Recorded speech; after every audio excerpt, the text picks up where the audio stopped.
Here to react is Oklahoma Senator, former House member, James Lankford. James, good to see you. Thanks for being with us. Good to see you, John. You know, we see Kamala Harris, again, trying to rebrand herself over and over again. Can a trip to the U.S.-Mexico border help her rebrand to the American people that she very well may be tough on immigration? Is anyone going to buy that? No, no one's going to buy this. I have no idea why she's going to the border itself. She keeps saying, I'm a prosecutor, I know how to prosecute things. In reality, as you recall, all national media early on in the presidency were saying, are you going to go to the border, or have you ever been to the border? And her response was, well, I haven't been to Europe either. What's the big deal on this? And then she finally goes to the border for a quick in and out on it. That was 2021, hasn't been back since then. So the border czar that's supposed to be in charge of taking care of root causes on the border, if she goes to the border at all on Friday, what she's going to see is thousands of people paroled in that no president has ever done. No executive branch has ever done as many people paroled in as what Biden and Harris have done. People coming to the port of entry are getting waved through and getting work permits on day one when they cross over the border. The people coming between ports of entry are getting the same kind of treatment. And what those folks from Cuba, Haiti, Nicaragua, Venezuela, she's giving special permission to 30,000 of those a month to come in and just be paroled. So when she goes, she's actually going to see the product of the policies that she's created. We're getting about 3,500 people a day now illegally crossing our border. Will be about 2 million for this year. That is her policies that she's going to go look at. Senator, do you have any regret putting that bipartisan bill together, which at every turn when any Democrat, whether they're running for office or re-election, every time they open their mouths, they use it to bludgeon Republicans over and over again.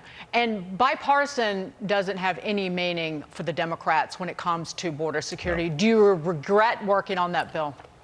I regret how often national media is letting them slide with it. Kamala Harris in August came out and said, Joe and I reached out to conservative Republicans to try to work this out. That is actually 100% false. What actually happened is we were working on a solution, trying to get the White House to do what they should have done 3 years ago. And we were trying to find a leverage point to get them to act on closing the border.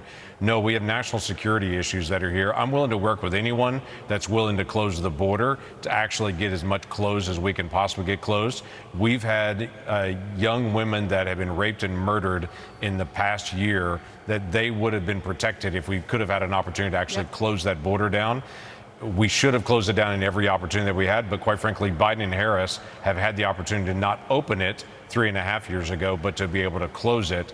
My focus is I want to get it closed. I'm willing to work with anyone who's willing to get it closed, but they have not shown a willingness to actually do it. You know, Senator, that's because 3% of Democrats in the latest Fox polling, 3% think that the border is a significant issue in this campaign. You and I both know this when we served together in the House. Democrats don't want to close the border. It's broken, nope, and they want to keep it broken to get this massive flow of people coming in.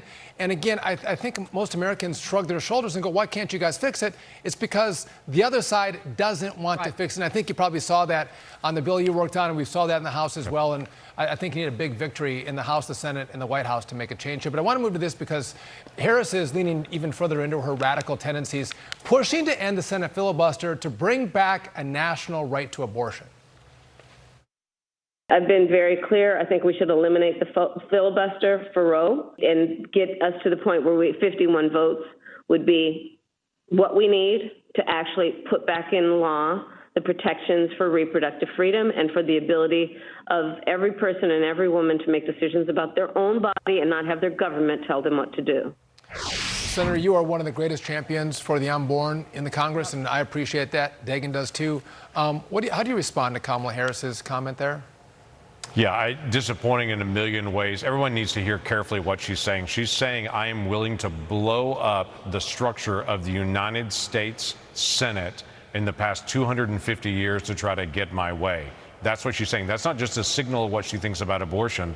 That's a signal of what she thinks about all American history, about the United States Constitution, and about the structure of the future of the country. That is a person running for president saying, when I get there, I'm going to get my way. If I don't get my way, I'm willing to blow up the entire country to be able to get what I want and run over everyone who disagrees with me. What she's saying is to the half the American people that disagree with her, that actually believe children are valuable, they're crazy that they like the value value of every single child. They don't think some children are disposable and some children are valuable. They think all children are valuable.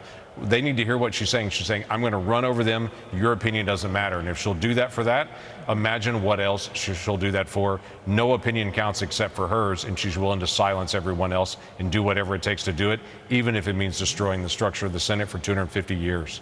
Well, it also shows that she has no knowledge of Senate history, despite having been a senator, and what Harry Reid did, getting rid of the filibuster for judicial nominees, and what that led to with Supreme Court justices and the way the court exists now, and why Roe was thankfully overturned. But I digress. Your Democrat colleagues on the Senate Finance Committee decided to hold an entire hearing today on fear-mongering about abortion. And this is something that I was writing about, which an NBC News article did just this thing, accusing the former president of criminalizing women's health care. Listen to this, Senator. Women are miscarrying, suffering life-threatening blood loss, losing their ability to bear future children, or dying because they were denied the emergency medical care that they needed. Doctors are being targeted or forced to relocate to states where they can practice basic medicine without fear of a legal witch hunt. All of this was made possible by abortion bans that went into effect under Donald Trump after his Supreme Court gutted the Roe decision. Just your reaction to that.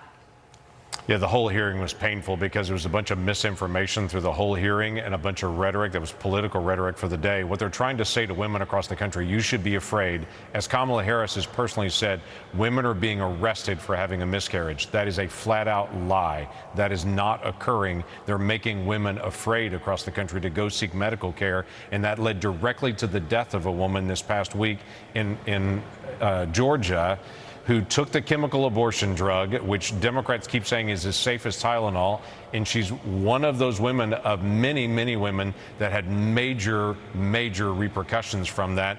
She ended up not going to the hospital because she was afraid that she'd get arrested. That is not true. That has not happened. Women are not getting arrested. Doctors are not being arrested in this. And we're also not seeing people being arrested for miscarriages. So they're making this up and trying to be able to stir people up. And what it's actually doing is endangering women's lives and pushing doctors away from doing basic medical care. Taking care of a miscarriage is not an abortion. That's a completely different thing. They know it, and they're trying to be able to skew it and say no one will get care for miscarriages anymore. That is not true. Yep, I could go on and on about this. Senator, before we go, the Department of Justice announced that Ryan Ruth was indeed indicted for attempted assassination of former President Trump. Just your reaction to that. But the fact that they released that letter from Ruth as well was just an abomination.